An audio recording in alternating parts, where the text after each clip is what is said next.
Army chief general Syed Asim Munir ने अवाम, हुकूमत और फौज के दरमियान मजबूत रिश्ते को पाकिस्तान की तरक्की का जामिन करार दिया है। यूथ कन्वेंशन से खिताब में सिपाह सालार ने वाज़ेह किया कि पाकिस्तान का मुस्तकबिल महफूज हाथों में है। पाकिस्तान के डिफॉल्ट का बयानिया बनाने वाले आज कहाँ हैं?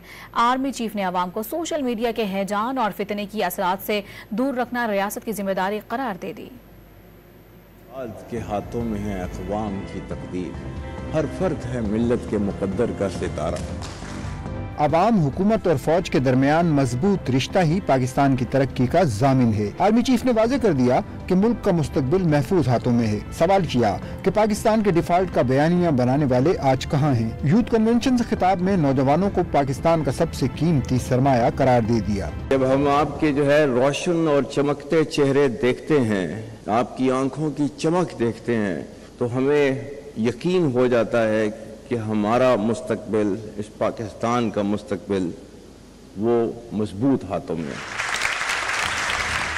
सिपाह सालार ने वाज़ेह किया कि आज़ाद रियासत की अहमियत जाननी है तो मकबूजा कश्मीर और गजा के अवाम से पूछा जाए।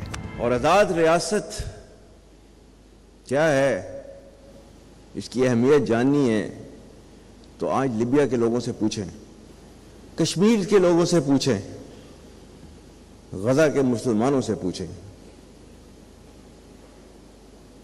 कि एक आज़ाद ममलिकत और उसके अंदर सांस लेना कैसे होता है।